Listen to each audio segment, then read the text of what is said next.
നമസ്കാരം. നമസ്കാരം. Crime online ചാനലിലേക്ക് സ്വാഗതം. താങ്കൾ ആദ്യമായിട്ടാണ് ഇവിടുത്തെ ഒരു പരിപാടിയിൽ പങ്കെടുക്കുന്നത്. അപ്പോൾ താങ്കൾ വിളിച്ചതിനും ഞങ്ങൾ വിളിച്ചതിനും ഇനി സംസാരിക്കാനിരിക്കുന്ന കാര്യങ്ങൾക്കും ഏറ്റവും കാലിക പ്രസക്തിയുള്ള ഒരു വിഷയത്തെക്കുറിച്ച് സംസാരിക്കാനാണ്. ഞാൻ താങ്കളെ അറിയുന്ന ആദ്യം ശ്രദ്ധിക്കുന്നത്, ഒരു ഔദ്യോഗിക സ്ഥാനത്ത് ഞാൻ ശ്രദ്ധിക്കുന്നത് താങ്കൾ PSC ചെയർമാനായിരുന്നപ്പോഴാണ്. PSC ചെയർമാനായിരുന്നപ്പം ഇപ്പം നമ്മൾ ബസ്സിൻ്റെയൊക്കെ വലിയ കൊട്ടിഘോഷിക്കുന്നുണ്ട്. യാത്ര പ്രിയദർശിനി ബസ്സിൻ്റെ സ്ത്രീകൾക്ക് യാത്ര ചെയ്യാനുള്ള സ്വാതന്ത്ര്യം കൊടുത്തു, വലിയ ഭയങ്കര വിമോചന സമരത്തേക്കാൾ വലുതാന്ന് പറഞ്ഞു.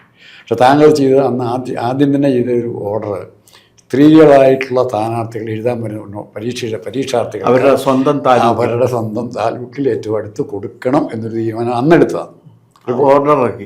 ഓർഡർ ഇറക്കിയ ഒരു PSC ചെയർമാനായിരുന്നു താങ്കൾ. ഞാൻ ഈ പ്രിയദർശിനി ബസ്സിൻ്റെ കാര്യം കണ്ടപ്പോൾ താങ്കളെ കുറിച്ച് ആദ്യം ഓർത്തേ. പക്ഷെ അന്ന് ഇത് കൊട്ടിഘോഷിക്കാനോ സ്തുതിപാഠകരായിട്ട് കൊണ്ടു നടക്കാനോ ആരുമില്ല. പക്ഷെ അത് ഇന്ന് കേരളത്തിൽ എത്ര പേർ അറിയുന്നു എന്ന് പോലും അറിയില്ല. അതറിയാൻ വേണ്ടി കൂടിയാണ് പറഞ്ഞത്. പിന്നെ ഒരു ഏതാനും ചെയർമാന്മാരൊഴിച്ച്, താങ്കൾ ഉൾപ്പെടെയുള്ള ചെയർമാന്മാരൊഴിച്ച് ബാക്കി എല്ലാവരും ചീത്തപ്പേര് കേൾപ്പിച്ചിട്ട് അവിടെ നിന്ന് ഇറങ്ങിയിട്ടുള്ളൂ. മെമ്പർമാരെ എണ്ണം കൂടുന്നു, ശമ്പളം കൂടുന്നു, എല്ലാം കൂടുന്നു. പക്ഷെ ക്വാളിറ്റി ഓഫ് റിക്രൂട്ടീസ് കൂടുന്നുണ്ടോ എന്നുള്ളതാണ്. എന്തുകൊണ്ട് കൂടുന്നില്ല? അത് ഈ കേരള പബ്ലിക് സർവീസ് കമ്മീഷനാണ് ഇന്ന് ഇന്ത്യയിലുള്ള ഏറ്റവും വിശ്വാസ്യതയുള്ള പബ്ലിക് സർവീസ് കമ്മീഷൻ ആയിരുന്നു. അതെ, ഇപ്പോഴല്ല, പ്രസൻറ്റ് ആയിരുന്നു ഏറ്റവും വിശ്വാസ്യതയുള്ള. മറ്റ് സംസ്ഥാനങ്ങളിലെ പബ്ലിക് സർവീസ് കമ്മീഷൻ ചെയർമാന്മാരുടെ മീറ്റിങ്ങുകൾക്ക് പോകുമ്പോൾ എല്ലാ പബ്ലിക് സർവീസ് ചെയർമാന്മാരും പ്രശംസിക്കുന്നത് കേരള പബ്ലിക് സർവീസ് കമ്മീഷനെയാണ്. കാരണം അത്ര നന്നായിട്ട് ജോലി ചെയ്യുന്നൊരു സംഗതിയാണ്. അതിൻ്റെ ഒരു കാരണം എന്താണെന്ന് വെച്ചാൽ, ഈ കേരള പബ്ലിക് സർവീസ് കമ്മീഷൻ്റെ പരീക്ഷകൾ സത്യത്തിൽ ഈ പരീക്ഷ അതിൻ്റെ ഒരു ഫെസിലിറ്റേറ്റർ മാത്രമാണ് പബ്ലിക് സർവീസ് കമ്മീഷൻ. അതാണ് പബ്ലിക് സർവീസ് കമ്മീഷൻ. ഇപ്പോൾ ഇത് LD ക്ലാർക്കിൻ്റെ ടെസ്റ്റ് പറയണമെങ്കിൽ 16 ലക്ഷം പേരാണ് പരീക്ഷ എഴുതുന്നത്. 1-2 അല്ല, 16 ലക്ഷം. ഈ 16 ലക്ഷം പേരെ പരീക്ഷ എഴുതിയെടുക്കുന്നത് മുഴുവനും ഓരോ വിദ്യാലയങ്ങളിലാണ്. പബ്ലിക് സർവീസ് കമ്മീഷൻ അതുമായിട്ട് ഒരു കോണ്ടാക്റ്റും ഇല്ല. അതാത് ജില്ലകളിലുള്ള ജില്ലാ ഓഫീസർമാർ ഈ സ്കൂളുകളിലെല്ലാം പോയി അവിടെ നിന്ന് പോയി സമ്മതം മേടിച്ച് റെഡിയാക്കിയിട്ട് അലോട്ട് ചെയ്യുകയാണ് ചെയ്യുന്നത്. ഇനി ഈ ചോദ്യക്കടലാസ് ഉണ്ടാക്കുന്ന പരിപാടി എന്ന് പറയുന്നത് അത് 5 ഘട്ടമായിട്ടാണ് നടക്കുന്ന പരീക്ഷകൾ. ഒന്നാം ഘട്ടം എന്ന് പറഞ്ഞു കഴിഞ്ഞാൽ ഹയർ സെക്കൻഡറി എഡ്യൂക്കേഷൻ്റെ ഡയറക്ടർ, ഹൈസ്കൂൾ എഡ്യൂക്കേഷൻ്റെ ഡയറക്ടർ, അത് ജനറൽ എഡ്യൂക്കേഷൻ ഡയറക്ടർ, പിന്നെ വിവിധ യൂണിവേഴ്സിറ്റികളുടെ രജിസ്ട്രാർമാർ, പിന്നെ ഈ മറ്റ് വിദ്യാഭ്യാസ സ്ഥാപനങ്ങളുടെ കക്ഷികൾ, കോളേജിയറ്റ് എഡ്യൂക്കേഷൻ ഡയറക്ടർ, ഇവർക്കെല്ലാം ഔദ്യോഗികമായി കത്തെഴുതിയിട്ട് നിശ്ചിത യോഗ്യത ഉള്ള മുഴുവൻ അധ്യാപകരുടെയും ലിസ്റ്റ് കളക്ട് ചെയ്ത് വെച്ചേക്കും. അതുണ്ട് അവിടെ. ഏറ്റവും കൂടുതൽ ഡേറ്റ അത് സംബന്ധിച്ചുള്ള സ്ഥലമാണ് പബ്ലിക് സർവീസ് കമ്മീഷൻ, ഏത് സബ്ജക്റ്റിലും. ഇനിയിപ്പോൾ കേരളത്തിൽ അങ്ങനെ ഇല്ലെങ്കിൽ ഇന്ത്യയിൽ എവിടെയെങ്കിലും ഈ സ്ഥാപനം നടക്കുന്നുണ്ടെങ്കിൽ അവിടെ നിന്നുള്ള എക്സ്പേർട്ടുകളുടെ ലിസ്റ്റ് എടുത്ത് വെച്ച് നമ്മളെ കാണും. എവിടെ നിന്നെങ്കിലും എല്ലാ സ്ഥലത്തു നിന്നും അങ്ങനെ അതുണ്ട് അവിടെ. ഇത് കളക്ട് ചെയ്യலாம் ഒന്നാം ഘട്ടം. രണ്ടാം ഘട്ടം എന്ന് പറഞ്ഞു കഴിഞ്ഞാൽ ഒരു പരീക്ഷ നിശ്ചയിച്ചു കഴിഞ്ഞാൽ ആ പരീക്ഷക്കുള്ള സിലബസ് നിശ്ചയിക്കലാണ്. അത് നമ്മളല്ല നിശ്ചയിക്കുന്നത്. ഈ വിഷയത്തിൽ വിദഗ്ധരായിട്ടുള്ളവരെ വിളിച്ചു കൂട്ടും. അവിടെ വിളിച്ചു കൂട്ടിയിട്ട് അവരോട് ഇതിൻ്റെ സിലബസ് ഉണ്ടാക്കാൻ പറയും. നമ്മളൊരു സൂപ്പർവൈസർ മാത്രം ഇല്ല, സൂപ്പർവിഷനില്ല, കൺട്രോളർ ഓഫ് എക്സാമിനേഷൻ്റെ ഏതെങ്കിലും ഒരു ജോയിൻറ്റ് സെക്രട്ടറി അവിടെ ഉണ്ടാവുമെന്ന് മാത്രമേ ഉണ്ടാവുന്നുള്ളൂ. ഇവർക്ക് ചായ കൊടുക്കാനും ബാക്കി സൗകര്യങ്ങളൊക്കെ ചെയ്യാനായിട്ട് അവരാണത് തരുന്നത്. പിന്നെ ഇപ്പോൾ ഈ 100 മാർക്കിൻ്റെ ഒരു ചോദ്യം ഉണ്ടെന്ന് വെക്കുക. 100 മാർക്കാണ് നോർമൽ കേസിൽ വരിക. അത് 10 മോഡ്യൂളായിട്ടാണ് തിരിക്കുന്നത്. ഒരു മോഡ്യൂളല്ല, 10 മോഡ്യൂളാണ്. 100 മാർക്കിന് ഉള്ള 10 മാർക്കിൻ്റെ വെച്ചുള്ള 10 ഇതാണ്. അതിൽ ഈ ഒരു മോഡ്യൂളിൽ തന്നെ വിളിക്കുന്ന ഒരാൾ അയാൾ 10 ചോദ്യങ്ങൾ വെച്ച് 10 സെറ്റ് ഉണ്ടാക്കി തന്നെ. ക്വസ്റ്റ്യൻ സെറ്റ് ചോയ്സ് അത്രയും വന്നു. അതായത് 10 ചോദ്യം, അതിൻ്റെ 10 സെറ്റ്, അതിൻ്റെ ആൻസറും തന്നെ. ഇതാണ് അതിൻ്റെ വ്യവസ്ഥ. അപ്പോൾ ഇത് ആരെ കൊണ്ട് എഴുതി ചെയ്യിക്കണം എന്ന് ചോദിച്ചു കഴിഞ്ഞാൽ ഓരോ മോഡ്യൂളിലെയും വിദഗ്ധന്മാരുടെ 10 പേരുടെ പേര് ചെയർമാൻ സെലക്ട് ചെയ്യും. 10 പേര് ഒരു മോഡ്യൂളിലേക്ക്, ഒരാളല്ല, 10 പേര്. ചെയർമാൻ ഇത് സെലക്ട് ചെയ്തിട്ട് കോൺഫിഡൻഷ്യലായിട്ട് ഡയറക്റ്റായിട്ട് ഈ പേര് വിവരം കൺട്രോളറെ ഏൽപ്പിക്കും. കൺട്രോളർ ഇവരെ കോണ്ടാക്ട് ചെയ്തിട്ട് ക്വസ്റ്റ്യൻസ് കളക്ട് ചെയ്യും, ആൻസേഴ്സ്. അപ്പോൾ ഈ ഓരോ മോഡ്യൂളിലും അഴിക്കുന്ന കാര്യത്തിൽ എന്ന് വെച്ചാൽ നമ്പർ ഇട്ടേക്കുകയാണ്. 1 അതിൻ്റെ ഉത്തരം, 1 തന്നെ. എക്കത്തിനും സെപ്പറേറ്റ് PSC കവർ കൊടുക്കും, അതിനകത്താക്കി തന്നോളണം. അത് മുദ്ര വെച്ച കവറിലേ തരാൻ പാടുള്ളൂ.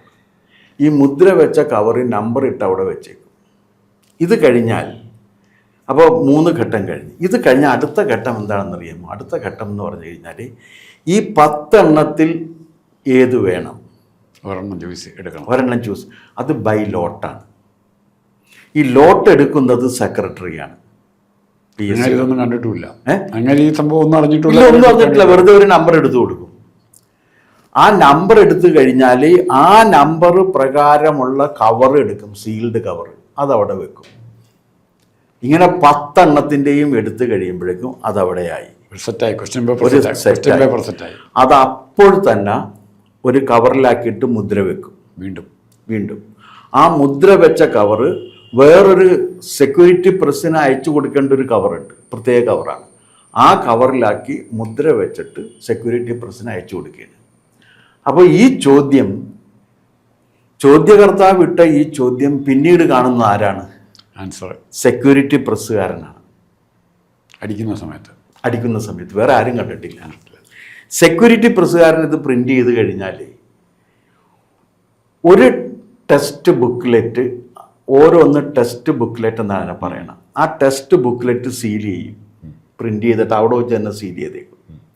അങ്ങനെ സീൽ ചെയ്തേക്കുന്ന 20 ടെസ്റ്റ് ബുക്ക്ലെറ്റ് ഒരു കവറിലാക്കും. ഒരു ഹോളിൽ 20 പേരെയാണ് ഇരുത്തുക. ഈ കവറുമായിട്ടാണ് ഇൻവിജിലേറ്റർ അവിടെ ചെല്ലുന്നത്.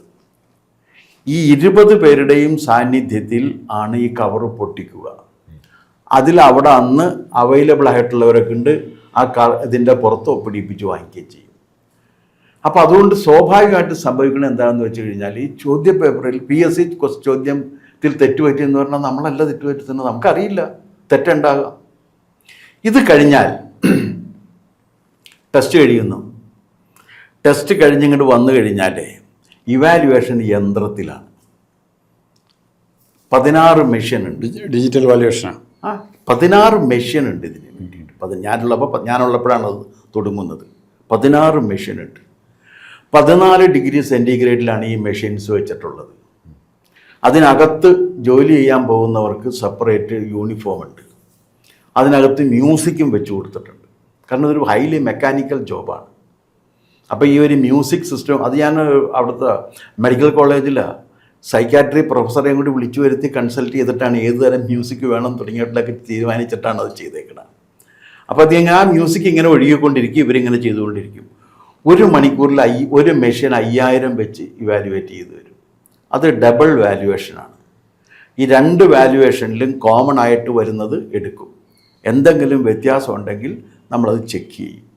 എങ്ങനെ വന്നു എന്നുള്ളത്, എങ്ങനെ വന്നു എന്നുള്ളത്. ചിലപ്പോൾ ഇതിനകത്തെന്ന് വെച്ചാൽ ഏതെങ്കിലും ഒരെണ്ണത്തിൽ ഈ കറുപ്പിച്ചേക്കണതിലൊക്കെ എന്തെങ്കിലും വ്യത്യാസം വന്നു കഴിഞ്ഞാലൊക്കെ സെൻസ് ചെയ്തെടുക്കുന്ന സമയത്ത് വരുന്നതാണ്. അപ്പോൾ അതിൻ്റെ 4ാമത്തെ ഘട്ടം കഴിഞ്ഞു. ഇനി 5ാം ഘട്ടം എന്താണെന്ന് വെച്ച് കഴിഞ്ഞാൽ ഈ ഇവാലുവേഷന് മുൻപായിട്ട് പരീക്ഷ കഴിഞ്ഞ് വരുമല്ല, പ്രൊവിഷണൽ ആൻസേഴ്സ് പ്രസിദ്ധീകരിക്കും. ഈ ചോദ്യങ്ങളുടെ ഉത്തരങ്ങൾ ഇതാണ്. അതിൻ്റെ ഇത് കൊടുക്കും. അതിൻ്റെ ഇത് കൊടുക്കും. കീ പബ്ലിഷ് ചെയ്യും. പബ്ലിഷ് ചെയ്ത് കഴിഞ്ഞാൽ ആർക്ക് വേണമെങ്കിലും അത് പരിശോധിച്ചിട്ട് പരാതി അയക്കാം. തിരുത്താം. അല്ല, പരാതി കിട്ടിക്കഴിഞ്ഞാൽ ഒരു വിദഗ്ധ സമിതിയെ ഏൽപ്പിക്കും. ആൻസർ ശരിയാണോ ഇല്ല. അവർ ഇപ്പോൾ ഒരു ഉദാഹരണം പറയുകയാണെങ്കിൽ ഇപ്പോൾ ഫിലോസഫിയുടെ ഒരു ക്വസ്റ്റ്യൻ ഇതുപോലെ വന്നു. എനിക്കറിയാം ഏതാണ് റൈറ്റ് ആൻസർ എന്നുള്ള കാര്യം, പക്ഷെ ആ ക്വസ്റ്റ്യനിൽ വന്നിരിക്കുന്നത് തെറ്റാണ്. ഞാൻ ചെയ്തില്ല. ഉടൻ തന്നെ ഒരു 3 പേരടങ്ങുന്ന ഫിലോസഫി പ്രൊഫസേഴ്സിൻ്റെ ഒരു കമ്മിറ്റി വെച്ചിട്ട് അവരെ കൊണ്ട് എഴുതി വാങ്ങിയിട്ട് അത് ഒരു സബ് കമ്മിറ്റി എക്സാമിനേഷൻ ഉണ്ട്. അവരത് നോക്കിയിട്ട് ഞങ്ങളിത് പ്രസിദ്ധീകരിക്കും. 10 ചോദ്യങ്ങൾ വരെ ഉണ്ടെങ്കിൽ ഒഴിവാക്കി കളയും. എന്നിട്ട് 90-ൽ ഫിക്സ് ചെയ്യും ടോട്ടൽ മാർക്ക്. പക്ഷെ 10-ൽ കൂടുതലാണെങ്കിൽ ആ പരീക്ഷ ക്യാൻസൽ ചെയ്യും. ഇതാണ് ഇതിൻ്റെ രീതി. ഇത് കഴിഞ്ഞ് വന്നു കഴിഞ്ഞാൽ ഇൻ്റർവ്യൂവിന് അങ്ങനെ ചെയ്യാൻ പറ്റില്ല. ഇത് കഴിഞ്ഞാൽ പിന്നെ കട്ട് ഓഫ് മാർക്കില്ല. കട്ട് ഓഫ് കാൻഡിഡേറ്റിൻ്റെ നമ്പറേ ഉള്ളൂ. നമുക്ക് 100 പേരെ വേണമെന്നുണ്ടെങ്കിൽ ആ 100-ൽ വെച്ച് കട്ട് ചെയ്യും. അത് എത്ര മാർക്ക് വന്നാൽ അത്രയും mark. Cut off mark PSC മാർക്കല്ല, റാങ്കാണ്. അല്ല, എണ്ണമാണ്. നമുക്ക് 100 പേരെ ഇപ്പോൾ ഇൻ്റർവ്യൂവിന് വിളിക്കണം. ആ 100 പേരെ എവിടെ എത്തുന്നുവോ അവിടത്തോളം ഉള്ളവരെ എടുക്കുകയുള്ളൂ. അതിനുശേഷമുള്ളവരില്ല. കാരണം 10 പേരെ വരുന്ന സാധനത്തിന് 100 പേരെ എടുത്തിട്ടുണ്ട്. അതിൽ കൂടുതൽ ആവശ്യമില്ല ഇൻ്റർവ്യൂവിന്. ആ ഇൻ്റർവ്യൂവിന് അപ്പോൾ ഇതെടുക്കും. ഇൻ്റർവ്യൂവിൻ്റെ മാർക്ക് PSCയുടെ ഒരു തീരുമാനം എന്തായിരുന്നു വെച്ച് കഴിഞ്ഞാൽ, ഞങ്ങൾ അനൗദ്യോഗികമായിട്ട് തീരുമാനിച്ചതാണ്. എന്നുവെച്ചാൽ രേഖീയമല്ല. തീരുമാനിച്ചത് എന്താണെന്ന് വെച്ചാൽ, പബ്ലിക് സർവീസ് കമ്മീഷൻ്റെ ഒരു ടെസ്റ്റ് എഴുതി ജയിച്ച് നമ്മുടെ ഇൻ്റർവ്യൂവിന് ക്വാളിഫൈഡ് ആകുന്ന ഒരു കുട്ടിക്ക് ഒരു മിനിമം മാർക്ക് ഇൻ്റർവ്യൂവിന് കൊടുക്കണം. അത് 40% ആണ്. 20%, 20 മാർക്കിൻ്റെ 8 മാർക്ക് ഇൻ്റർവ്യൂവിന് അറ്റൻഡ് ചെയ്താൽ കിട്ടിയിരിക്കും. 8 മാർക്ക് കിട്ടിയിരിക്കും. മാക്സിമം കൊടുക്കുന്നത് 13 മാർക്കാണ്. ഇൻ്റർവ്യൂവിൽ മാനിപ്പുലേഷൻ ഇല്ല. അല്ല, ഇത് കഴിഞ്ഞാൽ ഇപ്പോൾ ഒരു കാൻഡിഡേറ്റ് എക്സ്ട്രാ ഓർഡിനറി ബ്രില്യൻ്റ് ആണെന്ന് വെക്ക്. ഞാൻ എൻ്റെ ജീവിതത്തിൽ അവിടെ ഇരുന്നിട്ട് ഒരു കാൻഡിഡേറ്റിനെ 14 മാർക്ക് കൊടുത്തിട്ടുള്ളൂ. അതെന്ന് പറഞ്ഞാൽ വളരെ ബ്രില്യൻ്റ് ആയ ഒരു കാൻഡിഡേറ്റ് ഹിസ്റ്ററി അധ്യാപികളുടെ സെലക്ഷന് വന്നപ്പോഴാണ് കൊടുത്തത്. ബാക്കിയൊക്കെ ഇതിൽ നിൽക്കും. അതെന്താണെന്ന് വെച്ചാൽ, റിട്ടൺ ടെസ്റ്റിന് വലിയ മാർക്ക് കിട്ടി വരുന്നൊരു കുട്ടി ഇൻ്റർവ്യൂവിൻ്റെ പുറത്ത് മാത്രം പുറകെ പോകരുത്. അതുകൊണ്ടാണ് അങ്ങനെ ചെയ്തിരിക്കുന്നത്. ഈ സിസ്റ്റമാണ് PSCയിലുള്ളത്. പക്ഷേ ഇപ്പോൾ വരുന്ന കാര്യങ്ങളനുസരിച്ചിട്ട് ഈ സിസ്റ്റം എവിടെയോ ബ്രേക്ക് ചെയ്യപ്പെട്ടിട്ടുണ്ട്. എന്താണെന്ന്, അല്ലെങ്കിൽ 40 മാർക്കിൻ്റെ ഇൻ്റർവ്യൂ കഴിഞ്ഞപ്പോൾ ഒരു കുട്ടിക്ക് 11 മാർക്ക് കൊടുക്കുന്നത് തെറ്റാണ്. 16 മാർക്ക് മിനിമം കൊടുക്കേണ്ടതാണ്. ആദ്യത്തെ ഏറ്റവും മിനിമം 16 കൊടുക്കേണ്ടതിന് പകരം 11 കൊടുത്തിരിക്കുന്നത്. ആ കുട്ടിക്കാണ് ഹയസ്റ്റ് മാർക്ക് ഉള്ളത്. അതിലെന്തോ കുഴപ്പമുണ്ടായിട്ട്. അപ്പോൾ ഈ ഉണ്ടായിരുന്ന ഒരു സിസ്റ്റം എവിടെയോ വെച്ച് ആരൊക്കെയോ മാറ്റിയിട്ടുണ്ട്. അതിൻ്റെ ഫലമാണ് ഇപ്പോൾ ഈ കാണുന്നത്. ആരാ മാറ്റിയതെന്ന് എനിക്കറിയില്ല. ആരും മാറ്റിയിട്ടുണ്ടെങ്കിലും ആ മാറ്റാൻ തീരുമാനമെടുത്തവരെല്ലാം ഈ അവസ്ഥക്ക് റെസ്പോൺസിബിളാണ്. ഇനി നേരത്തെ ചോദിച്ചില്ലേ, ക്വാളിറ്റി ഇമ്പ്രൂവ് ചെയ്യണമെന്ന് പറഞ്ഞില്ലേ. നമ്മുടെ ഭരണഘടനയിലെ അനുച്ഛേദം 17ഉം 18ഉം അനുസരിച്ചിട്ടാണ് കേരള പബ്ലിക് സർവീസ് കമ്മീഷൻ്റെ ചെയർമാനെയും അംഗങ്ങളെയും നിശ്ചയിക്കുന്നത്.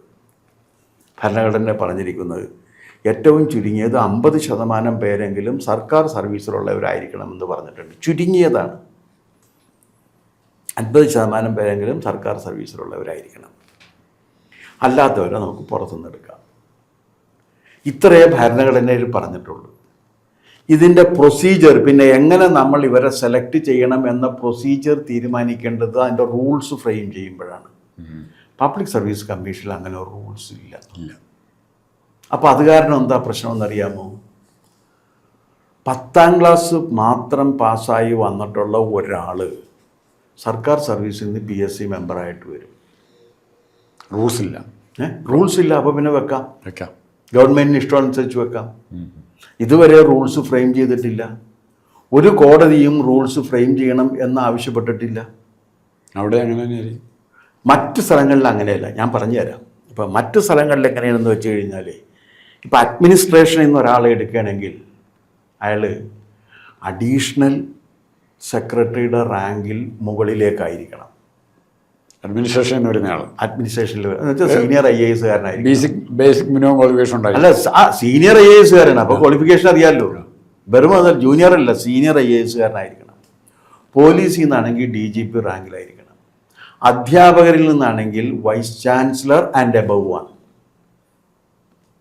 മറ്റ് സംസ്ഥാനങ്ങളിൽ ഇവിടെ എന്താണെന്ന് വെച്ചാൽ അത് ഡൈല്യൂട്ട് ചെയ്ത് 8ാം ക്ലാസ് 8 വട്ടം തോറ്റവനും ഒക്കെ PSC മെമ്പറായിട്ട് വന്നു. AKPCയുടെ മെമ്പറായിരിക്കണം എന്നുണ്ടോ? അല്ല, AKPCയുടെ മെമ്പർക്ക് മിനിമം ക്വാളിഫിക്കേഷൻ ഉണ്ടല്ലോ.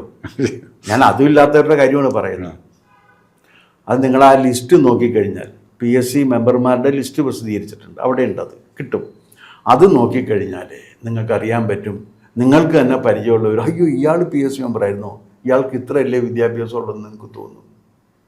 അപ്പോൾ എഡ്യൂക്കേഷൻ ഒരു പരിഗണിക്കേണ്ട വിഷയമായിട്ട് ക്വാളിഫിക്കേഷൻ ഫിക്സ് ചെയ്തിട്ടില്ല, കാരണം റൂൾസ് ഇല്ല. ഈ PSC ഇങ്ങനെ ആയി എന്ന് പറയുമ്പോൾ ഡയറക്റ്റീവായിട്ട് എടുക്കാനും പറ്റിയില്ല. അല്ലെന്ന് PSC ഇങ്ങനെ ആയി എന്ന് പറഞ്ഞാൽ പബ്ലിക് സർവീസ് കമ്മീഷനിൽ വന്നിട്ടുള്ളവരുടെ ശ്രദ്ധ കൊണ്ട് മാത്രം അത് നിലനിന്നതാണ്. കാരണം ഇത് ചെയർമാൻ സെൻട്രിക്കാണത്. അപ്പോൾ ചെയർമാൻ അത് പക്ഷേ വേറൊരു കാര്യമുണ്ട്. 10ാം ക്ലാസ് മാത്രം വിദ്യാഭ്യാസ യോഗ്യത ഉള്ള ഒരു മെമ്പർ തൊറാസിക് സർജനെ എടുക്കുന്ന ഇൻ്റർവ്യൂ ബോർഡിൻ്റെ ചെയർമാൻ ആകണമെന്ന് ആവശ്യപ്പെട്ട് എന്ത് ചെയ്യാൻ പറ്റും? വേണേക്കാം. അപ്പോൾ അത് പക്ഷേ എലിജിബിൾ ആണേ. No binding rules. അപ്പോൾ ഇങ്ങനെയുണ്ട്. അപ്പോൾ പബ്ലിക് സർവീസ് കമ്മീഷൻ ഈ അവസ്ഥയിൽ ഇപ്പോൾ ആയിട്ടുണ്ട് എന്ന് പറയുമ്പോൾ നിയമം നിർമ്മിക്കാൻ ബാധ്യസ്ഥരായ ഗവൺമെൻറ്റിന് അതിൻ്റെ ഉത്തരവാദിത്വം ഉണ്ടായിരുന്നു, അവരത് ചെയ്തിട്ടില്ല.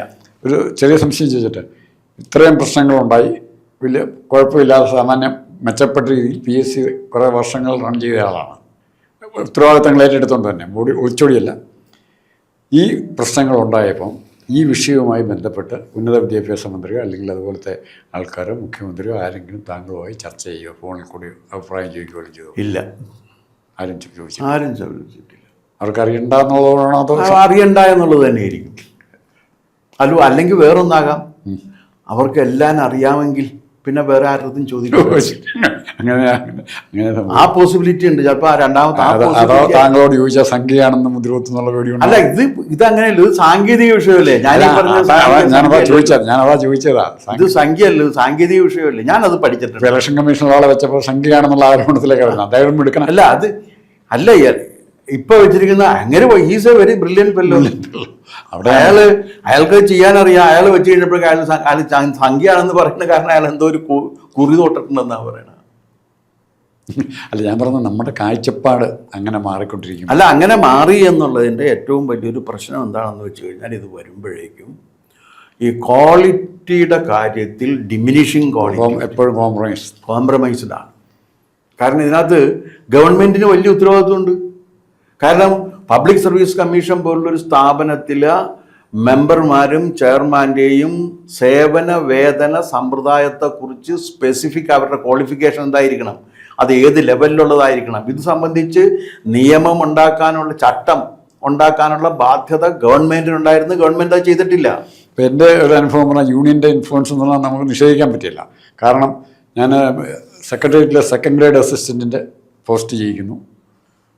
അപ്പം അത് നമ്മൾ അറിയുന്നതിന് മുമ്പ് ആദ്യം തന്നെ എന്നെ സെക്രട്ടേറിയറ്റ് എംപ്ലോയീസ് അസോസിയേഷൻ എന്നൊരു സംഘടനയുടെ ലെറ്ററായി വരുന്നത്, താങ്കൾ സെലക്ട് ചെയ്തിരിക്കുന്നു, ഇവിടെ വന്നാൽ മതി, താമസ സൗകര്യം ഉൾപ്പെടെയുള്ള എല്ലാ കാര്യങ്ങളും ചെയ്യും. അത് യൂണിയൻകാരൊക്കെ ചെയ്യുന്നു. യൂണിയൻകാർ. അപ്പം ഞാൻ പറഞ്ഞ എത്ര താഴത്തെ ലെവലല്ല. അതെങ്ങനെയാണെന്ന് വെച്ച് കഴിഞ്ഞാൽ ഇതെങ്ങനെയാണെന്ന് വെച്ചാൽ ഇത് ഇവിടെ നിന്ന് ലിസ്റ്റ് പോകുമല്ല, അഡ്വൈസ് പോകുന്ന സമയത്ത് പിന്നെ ഇത് പബ്ലിക്കായി. ആ അഡ്വൈസ് പോകുന്ന സമയത്ത് ഈ അഡ്വൈസ് ഉള്ള നിങ്ങൾക്ക് ഇപ്പം എൻ്റെ സൈറ്റിൽ കിട്ടും ആർക്കൊക്കെ അഡ്വൈസ് പോയെന്നുള്ള കാര്യം. അപ്പോൾ അതിൽ ഈ ട്രേഡ് യൂണിയനിൽ താല്പര്യമുള്ളവർ ഇത് നോക്കിയിട്ട് ഇവൻ്റെ അഡ്രസ്സൊക്കെ തേടി പിടിച്ച് അവിടെ വരുന്നു. അവർക്ക് അതിന് നെറ്റ്വർക്ക് ഉണ്ടാകണം. അതുകൊണ്ടാണ് അതൊരു കുറ്റമായിട്ടാണ് ഞാൻ പറയുന്നത്. പക്ഷെ അത്രയ്ക്ക് മാത്രം തറോ ഇൻവെസ്റ്റിഗേഷൻ അവർ നടത്തിക്കൊണ്ടിരിക്കുന്നതാണ്. അതെ ഉണ്ട്. ആരാണ് വരാൻ പോകുന്നത് എന്നുള്ളതിനെ കുറിച്ച് അവർ മുൻകൂട്ടി എന്നിട്ട് അവരുടെ യൂണിയനിലേക്ക് ചേർക്കും. അതുണ്ട്. പക്ഷെ അതിനേക്കാളെല്ലാം ഉപരിയായിട്ട് ഇപ്പോൾ ഈ കേൾക്കുന്ന കാര്യങ്ങൾ, ഇപ്പോൾ ഈ സെലക്ഷൻ കിട്ടിയിരിക്കുന്ന അയാളൊരു യൂണിയൻ മെമ്പറാണ് എന്നുള്ളതിൻ്റെ പേരിൽ അയാൾക്ക് സെലക്ഷൻ കിട്ടാൻ പാടില്ല എന്ന് ഞാൻ പറയില്ല. അതല്ല. പക്ഷേ ഇതിനകത്ത് ഈ പറഞ്ഞ രീതിയിൽ ഏറ്റവും കൂടുതൽ മാർക്ക് കിട്ടിയ കുട്ടിക്ക് 11 മാർക്ക് എന്നതിലേക്ക് കൊടുത്തിട്ട് ഇയാൾക്ക് 36 മാർക്കും കൂടി കൊടുത്തു എന്ന് വരുമ്പോഴുള്ള ഏറ്റവും ഗുരുതരമായി നമുക്ക് നേരിട്ടറിയാവുന്ന നമ്മുടെ ഈ കൃഷ്ണന്റെ കേസുണ്ടല്ലോ. ഫസ്റ്റ് റാങ്ക് ഉണ്ടായിട്ട് അപ്പോയിൻമെന്റ് അല്ല, ഫസ്റ്റ് റാങ്ക് ഉണ്ടായിട്ടും PSCയുടെ കാര്യത്തിൽ അത് പറയാം നടന്നു. അല്ലല്ല, PSCയുടെ കാര്യത്തിൽ ഫസ്റ്റ് റാങ്ക് ഉണ്ടായതുകൊണ്ട് കാര്യമായില്ല. PSC റിട്ടേൺ ടെസ്റ്റ് ഉണ്ട്. റിട്ടേൺ ടെസ്റ്റിൻ്റെ മാർക്കാണ് ഫസ്റ്റ്. ഫസ്റ്റ് റാങ്കാണ് പറഞ്ഞത്. പക്ഷെ അത് തന്നെ കോടതി പോയി കിട്ടി. കാരണം നിയമിക്കുന്നേ ഇല്ല. നിയമിച്ചാൽ എങ്ങനെ നിയമിക്കണം? അപ്പൊ അത് അങ്ങനെയൊക്കെ. പക്ഷെ അതുപോലെ ഒരു പൊളിറ്റിക്കൽ റീസൺ ഉണ്ടായിരുന്നു. അല്ല, കൃഷ്ണനും ഞാനും ഒക്കെ കയറുന്നതിൻ്റെ ഒരേ വർഷമാണ് കയറുന്നത്. പക്ഷെ അന്നത്തെ ഒരു സമ്പ്രദായം ഇപ്പൊ നടക്കില്ല. കാരണം ഇപ്പൊ ഉദ്യോഗാർത്ഥികൾ ഇത് വിജിലന്റ് ആണെന്ന് മാത്രമല്ല, അവർ വന്നിട്ട് ചോദിക്കും, സാറേ ആ റൊട്ടേഷൻ തെറ്റാണല്ലോ എന്ന് പറയും. റൊട്ടേഷൻ കമ്മ്യൂണിറ്റി റൊട്ടേഷൻ കൊടുക്കുമ്പോൾ അവർ വന്നിട്ട് പറയും, സാറേ അത് കൊടുത്തിരിക്കുന്നത് തെറ്റാണല്ലോ എന്ന് പറയും. ഞാനാണ് എലിജിബിൾ, മറ്റേയാളല്ല, അത് ഇങ്ങനെയാണ് അതിൻ്റെ ഇടന്ന് പറയും. നമ്മൾ നോക്കുകയും ചെയ്യും. അപ്പം തന്നെ കറക്റ്റ് ചെയ്യേണ്ടത് അപ്പം തന്നെ കറക്റ്റ് ചെയ്യുകയും ചെയ്യും. ഇതിനകത്തൊരു കാര്യമുള്ളത് എന്താണെന്ന് വെച്ചാൽ, ഞാൻ ഈ പറയുന്ന രീതിയിൽ പരീക്ഷ നടത്തിയിരുന്ന കാലം നടത്തിയിട്ടുണ്ടെങ്കിൽ പബ്ലിക് സർവീസ് കമ്മീഷനിൽ ആ പരീക്ഷയും ആ റാങ്ക് ലിസ്റ്റും ക്യാൻസൽ ചെയ്ത് രണ്ടാമത് പരീക്ഷ നടത്തുമെന്ന് പറഞ്ഞാൽ തീരാവുന്ന പ്രശ്നമല്ലേ? എന്തുകൊണ്ട് ചെയ്യുന്നില്ല? ഈ ലിസ്റ്റ് പിന്നെ അതുപോലെ വേറൊരു കാര്യമുണ്ട്. ഇതിൽ ഈ സബ് ഇൻസ്പെക്ടർമാരെ എടുക്കുന്ന ഇൻ്റർവ്യൂ നടക്കുന്ന സമയത്ത് ഞാൻ ആദ്യമായിട്ട് ഏർപ്പെടുത്തിയൊരു കാര്യമുണ്ട്. ഞാൻ പറഞ്ഞു, ഇവരുടെ ഈ ഫിസിക്കൽ ടെസ്റ്റ് മുഴുവനും ഇത് ചെയ്യാൻ പറഞ്ഞു, എൻ്റെ വീഡിയോയിലെടുത്ത് വെച്ച്. അപ്പോൾ ആദ്യം അവിടെ നിന്ന് ഒബ്ജക്ഷൻ വന്നു, സാറേ അത് വലിയ ചിലവ്. ഞാൻ പറഞ്ഞു, സാരമില്ല, ചിലവ് വരട്ടെ, PSCയുടെ വിശ്വാസ്യത അതിനേക്കാൾ ചിലവ് കൂടിയതല്ലേ, അപ്പോൾ അതുകൊണ്ട് അങ്ങനെ ചെയ്യട്ടെ എന്ന് പറഞ്ഞു. ചെയ്ത് 148 പരാതികൾ കിട്ടി. 148 പരാതികൾ. 148 പരാതികൾ പരിശോധിക്കാൻ വേണ്ടിയിട്ട് 3 സീനിയർ PSC മെമ്പർമാരുടെ ഒരു ഗ്രൂപ്പ് ഉണ്ടാക്കിയിട്ട് ഇത് അവരോട് പരിശോധിക്കാൻ പറഞ്ഞു. അവരും 2 ഉദ്യോഗസ്ഥർ ഇരുന്നിട്ട് ഇത് പരിശോധിച്ചു. ഒരു കേസിൽ പരാതി ശരിയായിരുന്നു. അതെന്താണെന്ന് വെച്ചാൽ, ഈ ചിന്നിങ് എന്ന് പറഞ്ഞൊരു സാധനമുണ്ട്, ഇങ്ങനെ ഇത് പൊങ്ങി വരുന്നത്. അതിങ്ങനെ നോക്കുന്ന സമയത്ത് ഒരു കൗണ്ട് തെറ്റിപ്പോയി. അതായത് 3 എന്ന് കഴിഞ്ഞതിന് ശേഷം 4 വന്നപ്പോൾ അയാൾ വീണ്ടും 3 എണ്ണി. അങ്ങനെ സംഭവിച്ചാണ്. അത് കറക്റ്റ് ചെയ്ത് കൊടുക്കുകയും ചെയ്തു. എന്ന് മാത്രവുമല്ല, പബ്ലിക് സർവീസ് കമ്മീഷൻ്റെ നിയമം അനുസരിച്ച് ടെസ്റ്റ് നടത്തുന്ന സമയത്ത് ആ ബോർഡിൻ്റെ ചെയർപേഴ്സൺ ആകേണ്ടത് ഡെപ്യൂട്ടി സെക്രട്ടറിയാണ്. ഞാനത് അതിനു മുമ്പ് പോലീസുകാരെ മാറ്റി ഡെപ്യൂട്ടി സെക്രട്ടറി ആക്കി വെച്ചു. ഡെപ്യൂട്ടി സെക്രട്ടറിയെ സംബന്ധിച്ചിടത്തോളം PSCയിലെ സ്റ്റാഫ് കമ്മിറ്റഡാണ്. അവർ സാധാരണഗതിയിൽ ഒരു അഴിമതി ഒട്ടുമല്ല. എന്ന് മാത്രമല്ല, പബ്ലിക് സർവീസ് കമ്മീഷൻ്റെ യോഗം ചേരുമ്പോൾ ഈ സീനിയർ സെക്രട്ടറിമാർ വന്നുകൊണ്ട് ഇങ്ങനെ മെമ്പർമാരെന്തെങ്കിലും പറഞ്ഞാൽ, സാറേ അത് സാധിക്കില്ല, അത് റൂൾ അനുസരിച്ച് പറ്റില്ല എന്ന് പറയും. ബോൾഡായിട്ട് അവരോട് പറയില്ല, ചെയർമാൻ അത് റൂൾ അനുസരിച്ച് പറ്റില്ല എന്ന് പറയും. അങ്ങനെ ഒരു സിസ്റ്റം ഉണ്ടായിരുന്നു. അങ്ങനെ ഒരു system I am very much committed to them. ആ സിസ്റ്റമൊക്കെ ഇപ്പം മാറിയിട്ടുണ്ടെങ്കിൽ അതിനെ ഈ നിയമം നിർമ്മിക്കാത്ത ഗവൺമെൻറ് ഉത്തരവാദികളാണ്.